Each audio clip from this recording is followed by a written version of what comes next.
Shri Ram channel के सभी दर्शकों को हमारा प्यार भरा नमस्कार।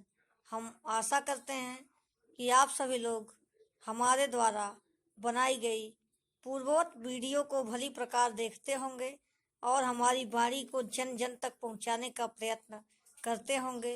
दोस्तों, बने रहें हमारे साथ। हम इसी प्रकार स्वतः नित्य निरंतर लेकर आते रहेंगे भगवद गीता, अध्यात्म का संसार सीधे आपके द्वार। भगवद गीता दैविक संवाद से युक्त श्री कृष्ण अर्जुन का दुर्लभ संवाद है। इसमें प्रत्येक प्रश्न का उत्तर छुपा हुआ है। यदि आप सभी को गीता से संबंधित कोई प्रश्न पूछना हो तो कमेंट बॉक्स में अवश्य ऐड करें। हम आपके प्रश्नों का समुचित उत्तर देने का प्रयत्न करेंगे और पूर्ण प्रामाणिकता के साथ। यह गीता भगवान श्री कृष्ण चंद्र की साक्षात अमृतमय वाणी है और अर्जुन अनुराग हैं, जिनके माध्यम से योगेश्वर सतगुरु अपनी दुर्लभ अमृतमय गंगा को प्रवाहित कर रहे हैं और इस गंगा में जो जितना डूबता है उतना ही वह मोक्ष के निकट पहुंचता है। कल के प्रसंगानुसार हम आगे की कथा जोड़ रहे हैं।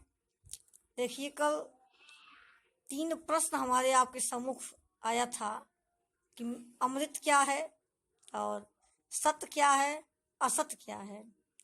आज इन तीनों प्रश्नों का सही उत्तर ही नहीं मिलेगा, अपितु यह भी ज्ञात हो जाएगा कि वास्तव में शाश्वत सनातन कुल धर्म है अथवा कोई तत्व।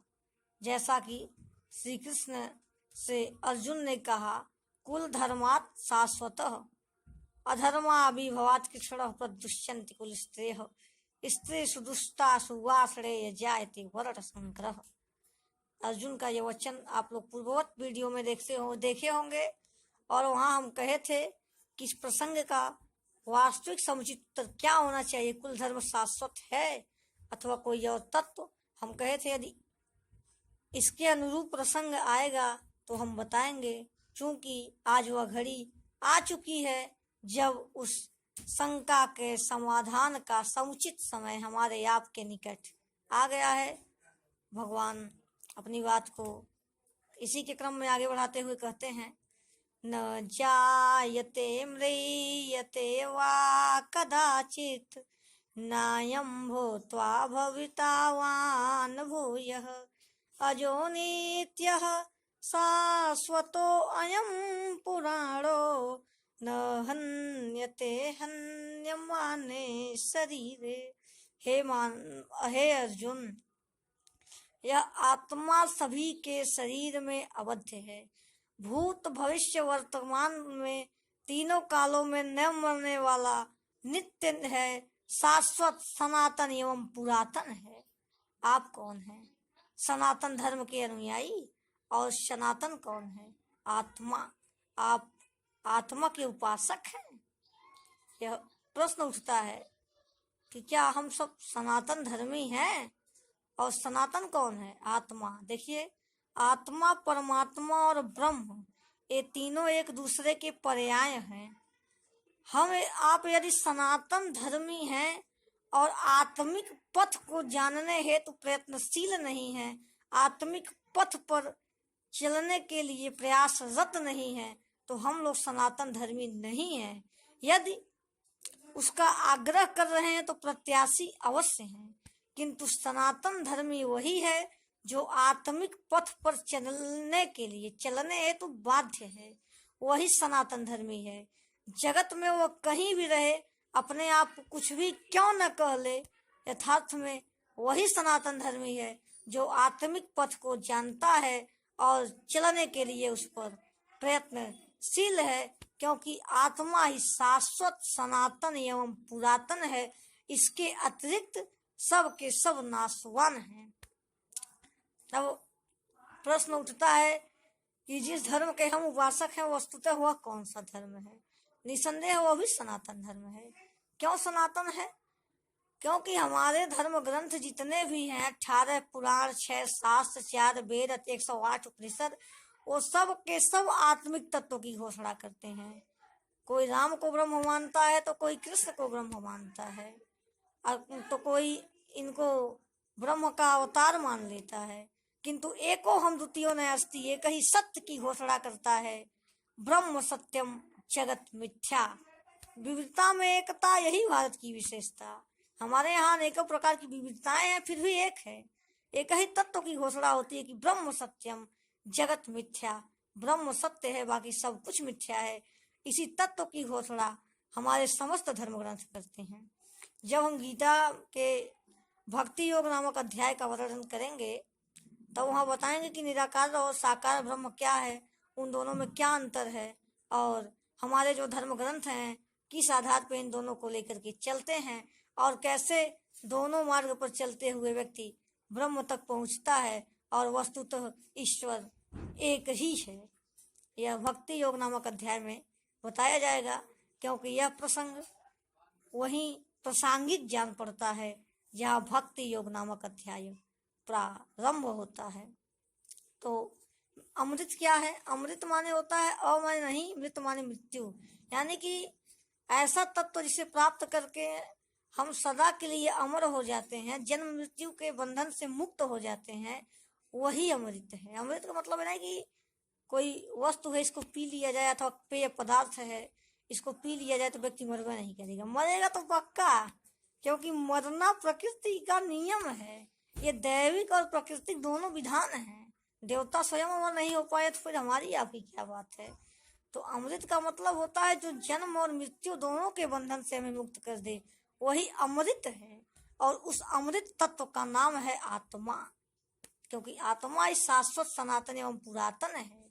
हम लोग मरण धर्मा हैं, और आत्मा कोई ठोस वस्तु है जिसके शरण में जाने से हम भी अमर हो सकते हैं, जन्म मृत्यु के बंधन से मुक्त हो जाते हैं। यानी कि जब आत्मिक तत्व को हम जान लेते हैं तब ब्रह्म में प्रवेश पा लेते हैं, और जब उसमें प्रवेश पा लेते हैं तब जन्म और मृत्यु के बंधन से मुक्त हो जाते हैं। अब प्रश्न उठता है सत्य क्या है? तो सत्य है आत्मा, और उसके अतिरिक्त जो कुछ भी है वो सब के सब असत वस्तु हैं, उनका अस्तित्व नहीं है। एक भागवत में बड़ा प्रसिद्ध श्लोक है, सत्यम व्रतम सत्यम परम ति सत्यम, सत्यम व्रतम सत्यमृतम सत्यात्माम त्वाम शरणम प्रपन्नम।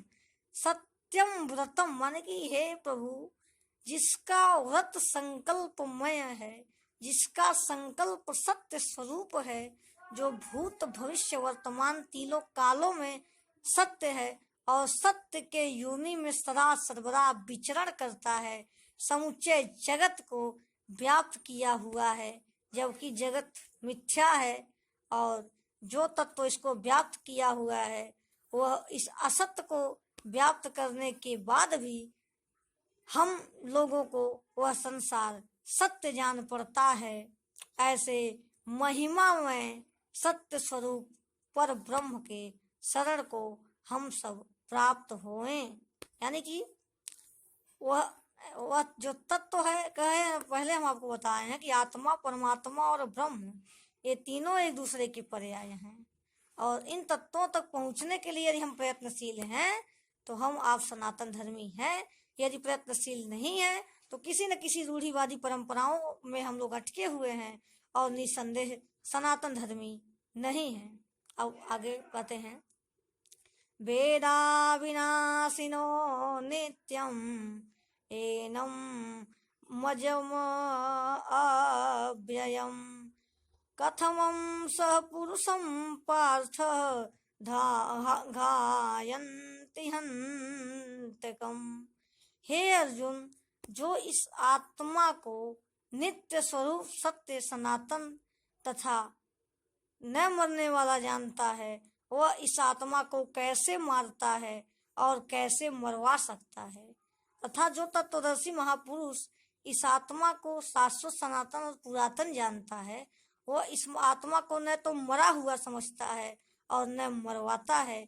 इसी क्रम में आगे एक बड़ा सुंदर दृष्टांत देते हुए भगवान समझा रहे हैं कि आत्मा कैसे अजन्मा है, शाश्वत है, सनातन है। वसांसि जीराणि यथा विहाय नवानि गृह्णाति नरोपराणि तथा शरीराणि विहाय जीर्णानि अन्यानि संयाति नवानि देहि। जिस प्रकार मानव फटे पुराने वस्त्रों को त्याग करके नवीन वस्त्र को धारण करता है, उसी प्रकार आत्मा जीर्ण क्षीण शरीर को त्याग करके नवीन शरीर में प्रवेश करती है। हे महाबाहु, इस देह का त्याग नए परिधान के धारण जैसा। जीवात्मा का पुनः जन्मना नए परिधान के धारण जैसा। देह विचोला रथ भी चोला है, यह तथ्य विचारने जैसा। चोले के इस परिवर्तन पर क्या है धीरज हारने जैसा। दोस्तों, बस आज इतना ही। तब तक के लिए जय श्री कृष्ण, जय श्री राम। हमारे साथ बने रहें, हम इसी प्रकार लेकर आते रहेंगे भगवद गीता।